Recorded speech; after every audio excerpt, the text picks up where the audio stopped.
Halo teman-teman wajib pajak, terima kasih udah buka videoku ini ya. Jadi di videoku ini masih nyambung tentang PPN lagi ini. Nah, ini masih nyambung ke pembahasan sebelumnya, yaitu PMK 71 tahun 2022 yang berlaku tanggal 1 April 2022 kemarin teman-teman. Khususnya di videoku ini mau bahas tentang kode pajak 040 dan 050, yaitu untuk 040 DPP nilai lain, 050 itu untuk PPN besaran tertentu ya. Jadi per 1 April seperti ini teman-teman tabelnya teman-teman. Pemakaian sendiri, mau BKP, JKP, kemudian pemberian cuma-cuma, penyerahan film, cerita, kemudian BKP atau Aktiva yang menurut tujuan semula tidak untuk diperjualbelikan, yang masih tersisa pada saat pembukuan perusahaan, terus kemudian penyerahan antar cabang, kemudian penyerahan barang kena pajak melalui perdagangan perantara ataupun jasa melalui juru lelang gitu ya, ataupun barang kena pajak melalui juru lelang. Itu masih sama teman-teman, itu masih menggunakan kode 04 yaitu DPP nilai lain. Jadi masih sama seperti peraturan yang sebelumnya. Tapi teman-teman harus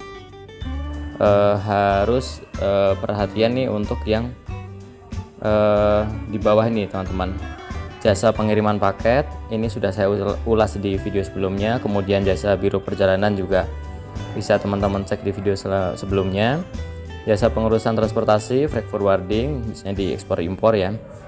Kemudian jasa penyelenggaraan pemasaran dengan media voucher, layanan transaksi pembayaran terkait dengan distribusi voucher, program loyalitas dan penghargaan pelanggan.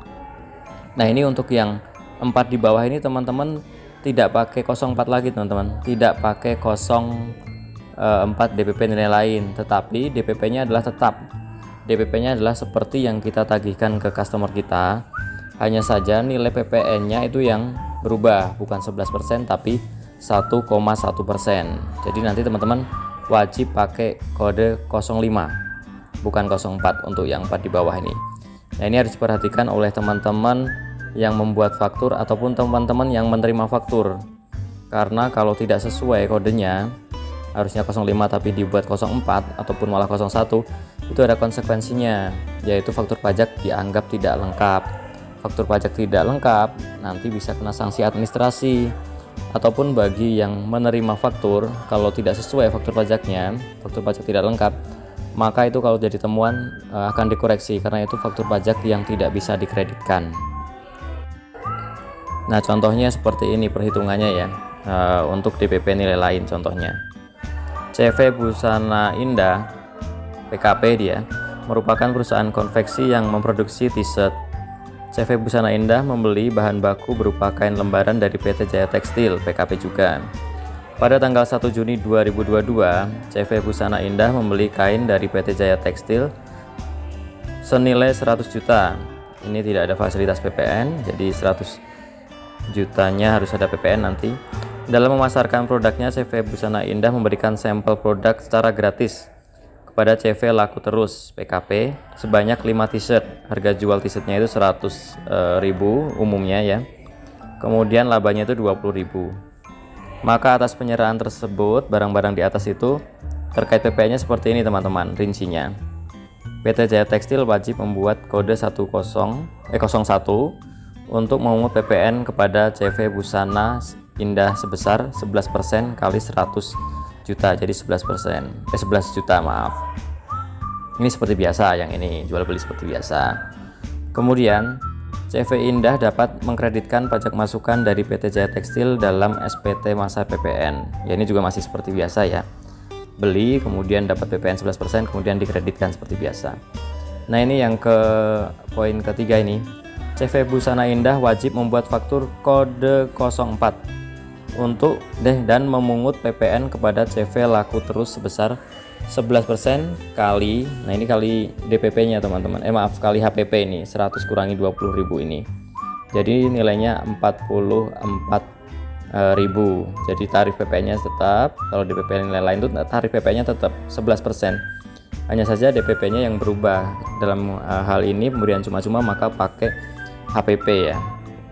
Kemudian CV Laku Terus dapat mengkreditkan pajak masukan dari CV busana indah dalam SPT masa PPN. Jadi yang dapat yang dapat barang contoh CV laku terus ini, meskipun dia nggak bayar nggak apa, PPN yang didapat dari CV busana indah ini bisa dikreditkan, bisa dipakai sebagai pajak masukan. Seperti itu teman-teman. Nah ini bedanya dengan yang untuk besaran tertentu. Nah contoh untuk besaran tertentu seperti ini. PT Aman Selamat merupakan PKP yang bergerak di bidang usaha penyediaan jasa freight forwarding. Pada tanggal 1 Juni 2022 menyerahkan jasa freight forwarding kepada PT Adikarya Tekstil PKP sebesar 10 juta. Untuk mendukung kegiatan usahanya, PT Aman Selamat bekerjasama dengan PT Mahir Teknologi PKP juga untuk menyediakan jasa pemeliharaan jaringan dan komputer pada PT Aman Selamat. Tidak ada fasilitas PPN. Biaya pemeliharaan jaringan komputer pada bulan Juni 2022 sebesar 1 juta, maka atas penyerahan jasa tersebut, nah ini PPN-nya berlaku seperti ini teman-teman.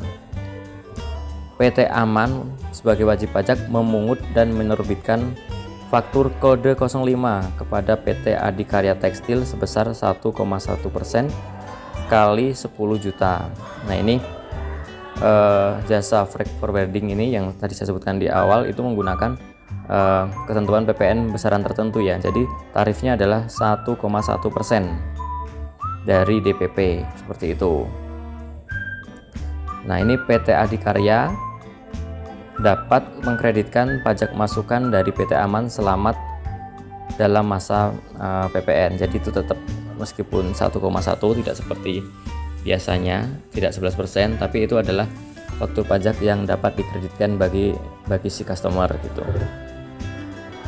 Kemudian PT Mahir Teknologi wajib memungut PPN dan menerbitkan faktur kode 01 kepada PT Aman Selamat sebesar 11% kali 1 juta 110.000.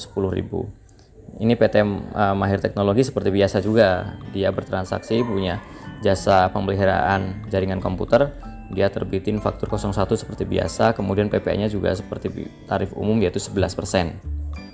Nah ini yang terakhir yang penting, PT Aman Selamat tidak dapat mengkreditkan pajak masukan dari PT Mahir Teknologi dalam SPT masa PPN. Jadi untuk perusahaan yang bidang usahanya ada di list yang 4 tadi, sebenarnya ada 5 ya, yang di depan tadi yang menggunakan PPN besaran tertentu, itu segala biaya, segala yang dikeluarkan terkait dengan jasa yang dengan JKP yang PPN-nya 1,1% itu, pajak masukannya tidak dapat dikreditkan teman-teman. Jadi PPN-nya yang mereka keluarkan adalah 1,1%, tetapi pajak masukannya meskipun misalkan ada pemeliharaan, kemudian ada beli inventaris atau apa ini itu tidak dapat dikreditkan. Seperti itu teman-teman bedanya. Nah ini dalam bikin kode jangan sampai salah ya, karena kalau salah itu konsekuensinya seperti yang saya sebutkan, itu ada di Per 03 tahun 2022. Nah ini ada di sini nih, di bab 3 pasal 5F ya, tentang kode ini. Kodenya itu harus sesuai, harus diisi sesuai dengan kriterianya masing-masing. 01, 02, 03, 04, 05 seperti itu. Kalau salah itu bisa kena sanksi administrasi. Itu bunyinya ada di pasal 31 ayat 1C dan selanjutnya. Nah ini untuk faktur pajak tidak lengkap, itu contohnya yang di bagian C ini, berisi keterangan yang tidak sesuai dengan ketentuan pengisian keterangan sebagaimana diatur dalam peraturan jenderal Direktur Jenderal ini. Jadi kalau misalkan harusnya 01 diisi 05 itu dianggap tidak lengkap, 05 diisi 04 itu juga sama, dianggap tidak lengkap. Ini yang di poin 2 ini teman-teman. Faktur pajak sebagaimana dimaksud pada ayat 1 merupakan faktur pajak yang diisi tidak lengkap. Karena tidak lengkap, nyambung ke nomor 3. PKP yang membuat faktur pajak sebagaimana dimaksud pada ayat 2 dikenai sanksi administratif sesuai dengan pasal 14 ayat 4 Undang-Undang KUP. Jadi kalau nggak lengkap, salah kode tadi, maka kalau jadi temuan itu akan kena sanksi administratif. Kemudian yang 4 ini buat customernya. PPN yang tercantum dalam faktur pajak sebagaimana dimaksud pada ayat 2 merupakan pajak masukan yang tidak dapat dikreditkan. Jadi kalau salah kode itu dianggap faktur pajak tidak lengkap, maka itu tidak bisa dikreditkan bagi customer. Teman-teman yang sebagai pihak customer harus kembalikan faktur pajak itu ke vendor, ke supplier teman-teman, kemudian minta penggantian disesuaikan dengan aturan yang berlaku. Seperti itu teman-teman. Jadi itu bedanya kode 04 dan 05 ya, harus diperhatikan. Oke, video ini cukup, semoga menambah update perpajakan kita. Jangan lupa untuk subscribe, like, dan share. Terima kasih.